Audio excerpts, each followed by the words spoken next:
So, I want to talk about just an idea today about how we can combine a new idea for putting out fires with energy storage and some other rough ideas about it. So, there's this idea that we should move to renewable energies, which is great. But one thing that people bring up is that we can't store all the power out there. This is kind of false. If we had a better distribution grid, a lot of the problems would go away. You can make it so that the night is extended, the better distribution grid you have. You can also reschedule stuff so stuff is more active during the daytime when it's overcast, but also sometimes the strongest winds are at night when you have wind power or you have hydroelectric, and you could have a bunch of cars with batteries to hold up a significant power of the grid. And then there's there's a bunch of grid stores, and grid storage solutions are ones for the big scale on the grids. These can be anything from batteries to thermal storage, which I'll get to in a second, to pumping up water in big dams. One thing that people have been looking into more recently is to use compressed air storage. So the idea about this is that you compress air and then you blow it through a fan system, and that compressed air turns a generator which makes electricity. Instead of a battery or turning electricity into fuel or turning it into heat energy like solar thermal. So let's do a quick comparison of the ones to get a baseline. When it comes to battery, and I'll put my sources, they're over 86% efficient for the electricity you put in and you take out. They also can be made a lot smaller, but they use a lot more expensive materials often than other ones. They degrade over time much more, and they have kind of a big environmental impact. The environmental impact really varies from the batteries, and the technology is really rapidly developing. We have lithium-ion batteries, but we have other alternative ones, such as step air batteries, which could be we could use mineral mining of materials that are harmful. We have so many other battery technologies, potassium, sodium, that's still developed, that may be not used for car, but maybe used for grid-sized solutions if they don't have to transport it. Batteries also can give nice power over the whole time they're giving power. They don't fluctuate.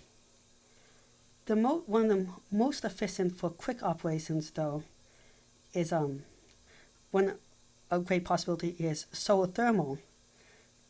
For solar thermal doesn't work for small scale things because you have to set up complicated arrays of mirrors to make it most efficient, and you need a lot of energy. But if you have a big giant desert and you have a lot of things heating up a pool of liquid, it can be very efficient because you first anyways heating up the material to make electricity. Now you're just storing some of the excess material. So there's no loss of efficiency in that area. The only loss of efficiency is how well you can insulate the tank, mostly. That's the biggest loss of efficiency there. We have already a solar thermal plant. Now you can also heat up the material, which is very efficient, with just a simple joule heater, which is like what you have in a toaster. So there's a lot of ways. You can't store as much energy as a battery, but you can still store quite a lot. The materials are in between. Useful. They're not really useful for cars because you carry very hot liquid with you. Then there's this idea of compressed air, which comes in a couple different forms. I'm not going to make a super exhaustive list. One form is you compress the air in a tank and you keep compressing it and you try to keep the heat in that tank, because when you compress something it gets hotter. So you want to keep the heat in to store up all the energy. That's kind of hard. Another one is when you compress it, it heats up, and you use that heat, you recover that heat in another material. That way it stays colder and the heat isn't wasted because it doesn't flow out of the tank in any way. And you can use that hot thing to, otherwise, the other material can be a solid substance, or it can be something that melts. When you melt something, you can store a lot more heat. It can be a gas that is actually decompressed, or you can just turn that heat already into electricity to gain back. Both of the ways where you recover the heat theoretically can be super efficient, theoretically. In reality, they're less efficient than batteries. Batteries are usually above 86%. Grid scale batteries even more. These ones are usually below 70%, up to like 20% efficient. So it's not really the most efficient. It also can take more space than batteries, not a whole lot more space. It's hard to compare. It depends on how much you compress it and how advanced technology is. But I think there is a potential for this technology, compressed air, if we turn it into liquid, even more, because that liquid could be used for something else. If we separate out the oxygen, and by the way, compressing it, one way of separating out the oxygen from nitrogen is with compressing. So you might be able to take the technology where you compress it and first liquid nitrogen forms, then liquid oxygen, and you can take one out, distill it. So you could use this technology to make it more efficient. Is that if you first get out the oxygen and just have liquid nitrogen, you could have a vast reservoir of liquid nitrogen. And I'm talking about thousands of tons. Literally. You could fill up whole empty oil wells with this. Why would you ever want to have so much liquid nitrogen?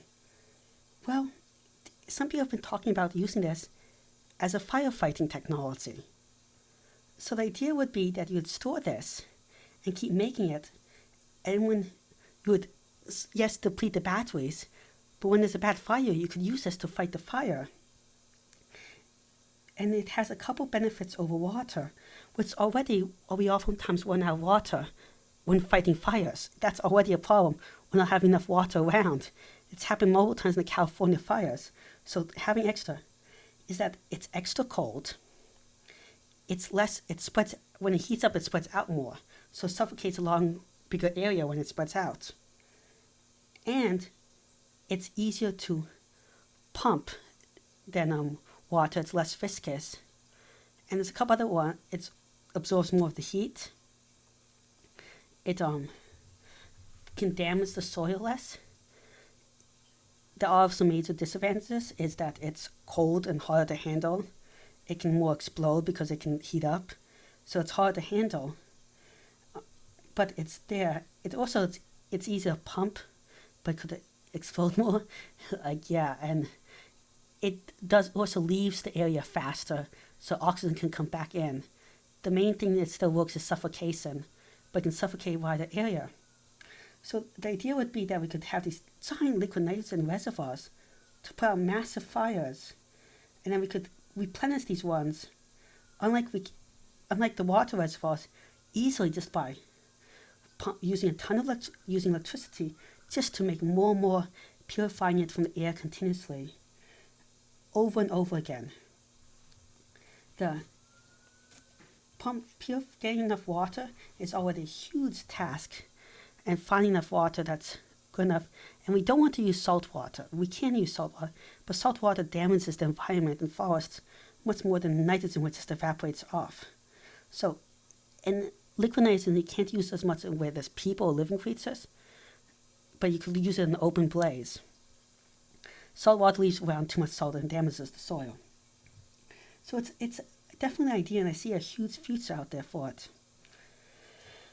The oxygen part, when we purify it, the oxygen could be used as for a lot of chemical industries, we need a strong oxidizer. Having pure oxygen would be a very, very useful strong oxidizer and could lead to chemical plants being built nearby. It could also be used for rocket fuel. If we want to start building spaceships more, that's a big use of it. Or we could just let it go in the atmosphere, or you could use it in an incinerator plants or power plants, even though I'm against most of the use there. So I did run the numbers. This is a little addendum that I'm adding a little later on. And when you add up the numbers, it turns out to put out a medium big fire in Oregon, between Oregon and California, that this idea would have easily 18 times the capacity of liquid nitrogen you would need for that, considering that you just outright spray it and puts it out, that you don't do anything smart or do controlled burns and let it burn out. They just put it out all at once. And not based on liquid nitrogen absorbing more of the heat than water. Here's the calculations, and the size of the field I used was the size they used for power store energy for a town in Alabama. So it's a realistic number to use. For more towns, you would need more of these plants, so you would have even more energy. So that was interesting and proves that it's practical. That's just some ideas about how these could work. I will link down the numbers. This was just a talk. Well, thank you very much for listening to my idea. Hopefully you found this interesting and useful. If you have any ideas you want to say about this, comments, questions, or ideas about future videos or other videos, just leave them in the comments behind. Please subscribe, like my channel. It really helps out. I'm trying to get to 1,000 subscribers in a year and 4,000 hours watched. Please share it. And if you know my contact or know someone knows my contact, feel free to DM me about this. Thank you.